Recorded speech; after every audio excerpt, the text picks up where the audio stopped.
নমস্কার, বড়দের প্রণাম, ছোটদের ভালোবাসা জানিয়ে আজকে নতুন একটা ব্লগ শেয়ার করছি। তোমাদের সবাইকে স্বাগত সুজাতার সংসারে। আশা করি অনেক ভালো আছো, আমিও ভালো আছি। আজকের দিনটা তোমাদেরকে নিয়ে শুরু করছি। দেখেছো পৃথিবীর যত শীত আমার গায়ে পড়েছে, আমাকে দেখেই তোমরা বুঝতে পারছো। কারণ আমি স্নান টান করে উঠেছি, ভীষণ ঠান্ডা লাগছে, সেই কারণে চাদরটা মুড়ি দিয়ে নিয়েছি। বাইরের ঠান্ডা লাগলে নিজেরই কষ্ট, তাই নিজের শরীর নিজেকেই ভালো রাখতে হবে, এটাই আমি জানি। কেউ ভালো রাখবে না কারো, আর নিজে বিছানায় পড়ে থাকলে কেউ দেখারও থাকবে না। সেই কারণে আমি এই নিজেকে স্নান টান, যেহেতু সকালে খুব সকালে স্নান করি, সেই কারণে আমি তোমার স্নান টান করে শীতের পোশাকটা পরে নিই। আর এদিকে দেখো রান্নাঘরে চলে এসেছি। আগের দিনই তরকারি কেটে রেখেছিলাম, কেন মেয়ের পরীক্ষা চলছে, তার জন্য। লাউয়ের চোখের খোসাটা এত কচি ছিল, ফেলে দিতে মায়া লাগলো। আমি ভীষণ পছন্দ করি লাউয়ের খোসা খেতে, সবসময় খাই না। যেই লাউটা একটু বুড়ো টাইপের, সেই লাউয়ের খোসা একদম ভাল লাগে না। সেই কারণে এটা আগের দিন কেটে রেখেছি, নইলে শীতের সকাল পেরে উঠবো না। 9:30টার আগেই আমাকে রান্নাবান্না কমপ্লিট করে বেরোতে হবে, সেই জন্য। 10টার থেকে মেয়ের স্কুলের গেট বন্ধ হয়ে যাবে, যেহেতু স্কুলটা খুব একটা দূরে না। টোটোতে উঠলেই 20 মিনিটের মধ্যে পৌঁছে যাব, 10-15 মিনিটের মধ্যে পৌঁছে যাওয়া যায়। এদিকে দেখো লাউয়ের খোসাটা ভাজা হয়ে গেছে। কালো জিরা, কাঁচা লঙ্কা, পেঁয়াজ দিয়ে করেছি ভাজাটা। এদিকে শালগম, শালগম কার কার পছন্দ বলো তো। শালগমটাও আগের দিন কেটে রেখেছিলাম। শালগমটা প্রেসারে একটা সিটি দিয়ে নিয়েছি, খুব একটা কচি ছিল না, সেই কারণে। তারপরে এই যে জিরা ফোড়ন আর কাঁচা লঙ্কা দিয়ে করব, কোনো মশলা নেই, একটু জিরের গুঁড়ো দেবো। আর নামানোর সময় একটু ধনেপাতা মিষ্টি দিয়ে নামিয়ে নেব। আর খুব ভালো লাগে, যেহেতু এই বছরের এই প্রথম শালগম আনলো। শালগম খেতে অনেকে ভালোবাসে, আবার অনেকে ভালোবাসে না। আমার কিন্তু বেশ লাগে। শালগমকে অনেকে ওলকপিও বলে। যাই হোক, একেকজন একেক নামে ডাকে, কিন্তু আমরা শালগম বলি। দেখো এদিকে কষানো হয়ে গেছে, আলুটাকে লাল লাল করে ভেজে নিয়েছি। আর শালগমের ঝোলটা দিয়ে এবার ফুটিয়ে নুন মিষ্টি আর ধনেপাতা দিয়ে নামিয়ে নেবো। আর এদিকে দুধ ঘোষ এসেছিল, দুদিনের দুধ বেশি দিয়েছে, তাই দুধটাকেও একটু ফুটিয়ে নিচ্ছি। তারপরে ঠান্ডা হলে ফ্রিজে ঢুকিয়ে দেবো। আর এদিকে মাছ হবে দেখো, ভোলা মাছ আছে 3 পিস, না সরি বাটা মাছ আছে বড় বড়, এগুলোই করব। আর আগের দিনের মাছ রান্না আছে, ওই দেখো লাউ তরকারি আছে। এই কটা মাছই খাওয়ার লোক থাকবে না। এখানে 4 পিস বড় বড় মাছ আছে, কে কটা খাবে বোঝা যায়। মেয়ে মাছ খাবে না, কাঁটাওয়ালা মাছ দেবো না, সেই জন্য ওকে একটা ডিম সেদ্ধ করে দেবো, কিংবা ডিমের অমলেট করে দেবো, ওতেই হয়ে যাবে। এই 4 পিস মাছ, তাও ফেলাফেলি। যাই হোক, এই যে মাছের ঝোলটা এবার বসাবো। যেহেতু শ্বশুরমশাইয়ের শরীরটা ভালো না, একদম তেল মশলা কম দিয়ে মাছের ঝোলটা করবো। এদিকে শালগম হয়ে গেছে, লাউ তরকারিটাও গরম করেছি, শ্বশুরমশাইয়ের জন্য বেশি করে করে রেখেছি, যেহেতু উনি অন্য কোনো সবজি খাবেন না। আর এদিকে দেখো মাছের ঝোলের মশলাটাও কষিয়ে নিচ্ছি, একদম কম মশলায়, মানে আদা জিরা বাটা আর কাঁচা লঙ্কা চিড়ে দিয়েছি।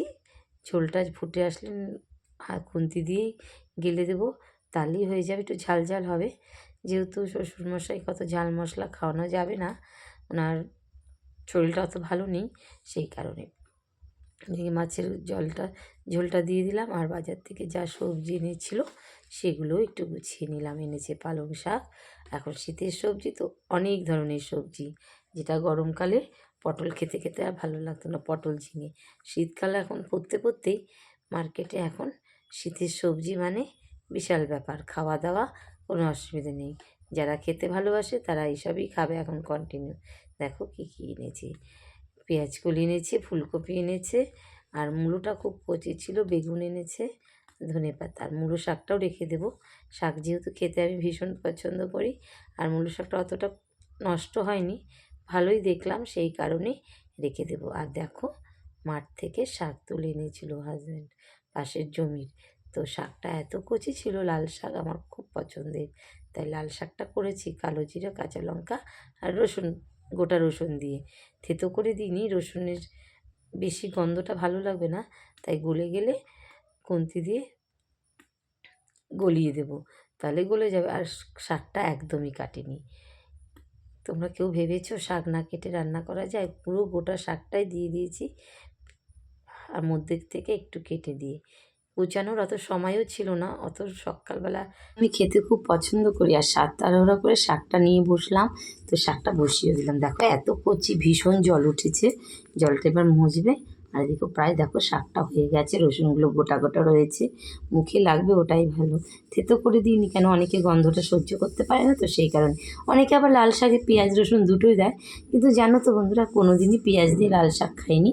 নিরামিষের দিনে বাদাম দিয়ে করি, সেটা খুব ভালো লাগে। এদিকে দেখো আমি রেডি হয়ে গেছি, মেয়েকে নিয়ে স্কুলে বেরোবো, ভীষণ দেরি হয়ে গেছে, খুব হুটোপাটা করছি, মেয়েকে রেডি করে দিয়েছি, এখন শুধু আমার বেরোনোর পালা। আমি একটা হালকা চাদর নিয়ে নিলাম, কেন বলো তো, ভীষণ টোটোতে যাবো তো, ঠান্ডা হাওয়া, ওইটা গলায় লাগলে নিজেরই ক্ষতি হবে। আর এদিকে দেখো জুতোটা পরতেই পারছি না, জুতোটা পরতেই পারছি না, নতুন কিনেছি যদিও জুতোটা, সেই ভিডিওটা তোমাদের সাথে একদিন শেয়ার করব। আর এদিকে দেখো পুরো রেডি, এখন দৌড়াতে দৌড়াতে টোটো ধরতে হবে। আর তাহলে বন্ধুরা, আমার ভিডিওটা যদি কোনো অংশ ভালো লেগে থাকে প্লিজ স্কিপ না করে পুরো ভিডিওটা দেখে নিও। আর ভিডিওটা দেখা শেষে একটা ছোট্ট কমেন্ট করে দিও যদি ভালো লাগে। আর না ভালো লাগলে তো প্রশ্নই নেই, দেখো তোমাদের ছোট্ট ছোট্ট ভালোবাসায় এগিয়ে যেতে চাই। আর দেখো স্কুলে এসে কত কিছু কিনবো, স্কুলে আসলেই না ব্যাগ ভর্তি করে টাকা আনতে হবে, কেন বলো তো, এত কিছু বিক্রি হয়, এত কিছু বিক্রি হয়, তো অবশেষে কিনতে ইচ্ছে করে। তো টিপগুলো শেষ হয়ে গেছিলো, টিপ নেব, মেয়ের জন্য একটা নেব আর আমার জন্য নেব, আর এদিকে একটা সিঁদুর নেব। তাহলে বন্ধুরা আজকের মতো ভিডিওটা এখানে রাখছি, তোমরা অনেক অনেক ভালো থেকো, সুস্থ থেকো, সাবধানে থেকো। তাহলে এখন থেকে স্কুলে আসলে মনে মনে ভেবেছি তোমার অনেক টাকা নিয়ে আসতে হবে, যা শপিং আর বাজারে গিয়ে করতে হবে না, স্কুলে এসে তুমি সব রকমের শপিং করতে পারবে, জামা কাপড়, কসমেটিক, তারপরে ফলও পাওয়া যায়, কোনো কোনো ফলওয়ালারা নিয়ে আসে, আর বাচ্চাদের জামা কাপড়ের ভ্যারাইটিসও চলে আসে। তাহলে বন্ধুরা আজকের ভিডিওটা কেমন হলো তোমরা প্লিজ কমেন্ট করতে ভুলো না। তাহলে আজকের মতো ভিডিওটা রাখছি, অনেক ভালো থেকো, সুস্থ থেকো, সাবধানে থেকো, আবারও দেখা হবে তোমাদের সঙ্গে নতুন কোনো ব্লগ নিয়ে নতুন দিনে। ততক্ষণ তোমরা অনেক ভালো থেকো, টাটা, বাই বাই।